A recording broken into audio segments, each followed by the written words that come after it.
here tonight.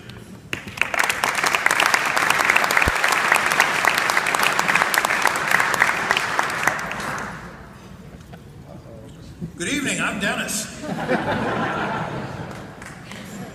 Now you have heard, and I think other people in this room can speak very adequately to my brother's skills at work and what he's done for the last 40 years.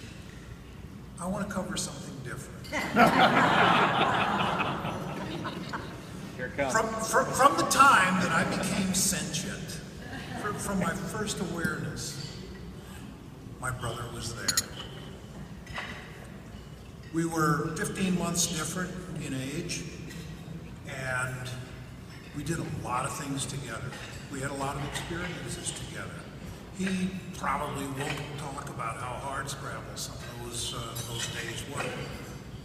But I'll tell you that more than once, we sat down to a dinner that was a slice of bread, a gob of hot roast gravy, and a little bit of hot water. We knew that too, but we also knew richness. And one of the people who gave us that richness was my dear, sweet Irish mother. She insisted that we speak the King's English. So none of us were New Yorkers. You know? We never said this, that, these, and those. You know, that was not in our vocabulary. And this was taught to us by a woman who came from Ireland and didn't have a brogue. So it came naturally. But some of the other subtleties also came very naturally. From the time that I can remember, the radio was on in the kitchen. We listened to music constantly. And it was John B. Gambling in the morning and John A. Gambling, you know, got us going with Strauss waltzes and so on and so forth. Later on in the day, NBC and CBS were playing rock and roll. Unbelievable for a network radio program. We listened to all that. Ed and I share that love of music. When I hear a hard-working band like we had tonight playing here, it transports me. It's time travel. It's magic. It's brilliant. When I hear people talk about my brother, I remember him. There was always a certain energy, a drivenness to the way he lived. And he took up causes, he took up study. At one time, he and I would go to the library and I would spend time reading about Davy Crockett, and he would be off in a corner copying astronomical tables. And copying them with a pencil and a notebook. And I know he mastered that. He was the same way about anything academic. He studied hard and he achieved. And then he took up the law and gave it that same drivenness, that same sense of purpose. But first of all, we fit in many ways. He was a businessman. He built the largest paper route I'd ever seen. Like, you know?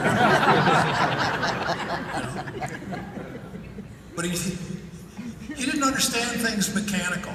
You know, like his cars today, the same thing happened with bicycles. He couldn't keep them going.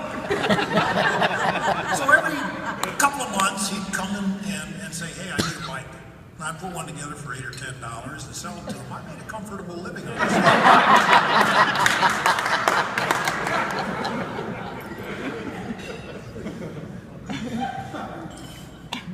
We grew apart.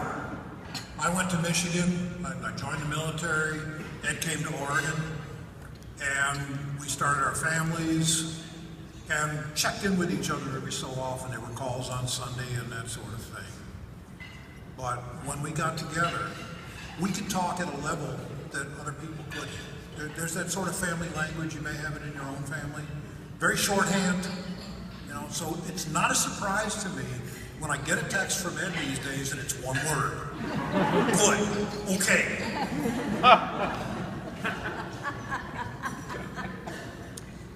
I admired the way he worked and associated with other people. Those who knew him as well as I do would notice that occasionally he would get a little uptight. Like a $2 watch. And it seemed to be very helpful to him to have somebody standing by who would say,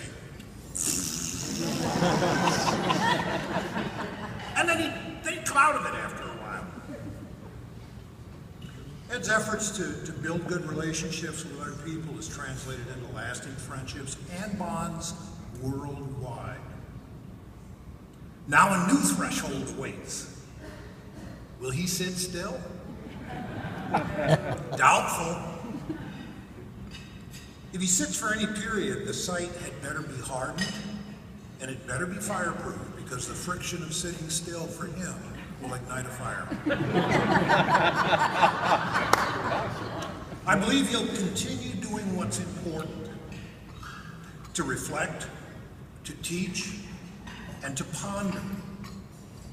The last, as illustrated by the Mac in front of him. He will never master the Mac. Some may measure success by wealth and position. Ed's certainly accomplished in these areas. However, to fill a room of this size, as other people have said, with friends and well-wishers, is the true measure of success. I love you, my brother.